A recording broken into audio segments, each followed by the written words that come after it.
皆さん、ごきげんよう。上川かおりんです。ヤフー知恵袋を見ていたら、下記の質問がありました。今回は、こちらの質問にお答えしたいと思います。それでは、早速行ってみましょう。質問1、iPhone を SIM フリーにする方法について教えてください。ドコモです。マイドコモから SIM フリーにする手続きは終えているのですが、設定のところを見ると、SIM ロックされていると書かれています。解除の申請以外に何か必要なのでしょうか。2021年11月12日ということなんですが、私もドコモから移行したアハモのユーザーですが、自分で iPhone を SIM フリーにすることができるとはついぞ知りませんでした。実は今回私は中古の iPhone SE2 を購入したんですが、その際自分の持っている iPhone8 を下取りに出すことになり、お店の人から SIM フリーにしてくださいと言われました。私は自分で SIM フリーにできるとはその時までついぞ思ってもいなかったので、自分でできるんですか？どうやってやるんですか？と思わずお店の人に聞いてしまいました。すると、なんとマイドコモというアプリで設定からできるというのです。なお、お店でもやりますが、2000円ぐらいかかりますよとのこと。思わず私は、いや、有料ならば自分でやりますよと言ってしまったんですが、いざやってみたらめちゃくちゃわかりづらかったので、今回報告したいと思います。なんかわざと難しくしているんじゃないのと疑いたくなるレベルですよ。わらわらわら。ということで、それでは早速行ってみましょう。1、まずマイドコモアプリを起動して D アカウントの ID とパスワードを入力します。おっと、その前に iPhone の設定、一般、情報から IMEI 製造番号というところの15桁の番号を控えてください。後で使います。2、すると2段階認証という画面になってパスコードの入力が求められます。ここでパスコードはメッセージアプリに送られてきますので、一旦マイドコモアプリを閉じてメッセージアプリを立ち上げてパスコードをコピーして、またマイドコモアプリを開いたんですが、ここで普通は直前の画面が復帰するはずなんですが、なんとここで初期画面に戻ってしまい、また一からやり直しとなりました。つまりまた ID とパスワードを入力して、またパスコードが送られてくるというエンドレス状態となってしまったのです。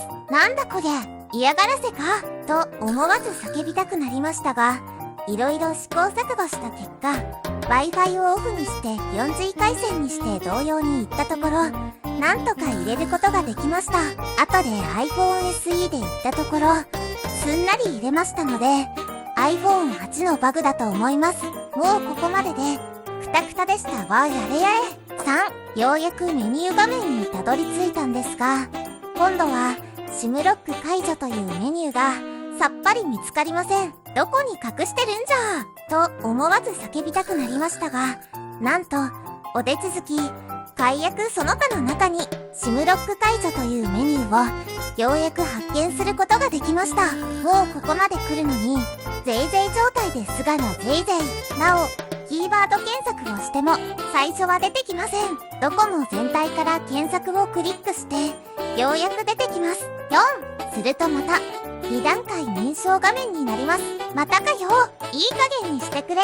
また ID とパスワードを入力して、するとパスコードが送られてくるので、またパスコードを入力して、ようやく設定画面にたどり着けます。何ですかこの煩雑さは。絶対いやいや設定してますよね。腹立つ。5、ここからは画面の指示通りに入力していけば最後まで悩むことなくいけるんですが、なんと最後に設定完了のメールが送られてきます。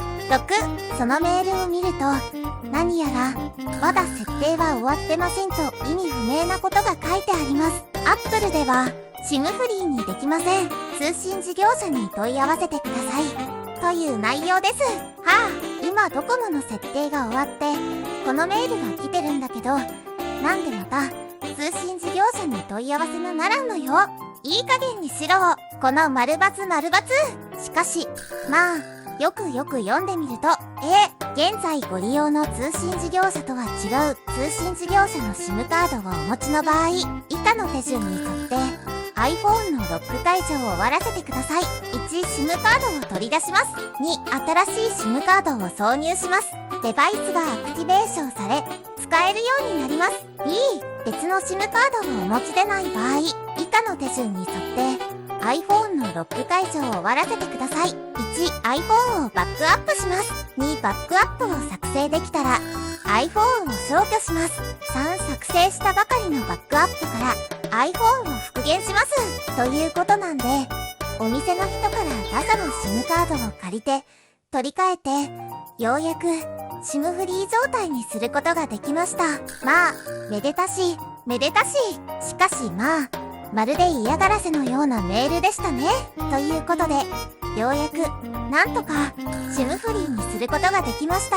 まあ次回使うのは2年後かもしれませんが、その時は、忘れてるかな？まあ、わかれば、簡単ですよね。ふふふ。以上です。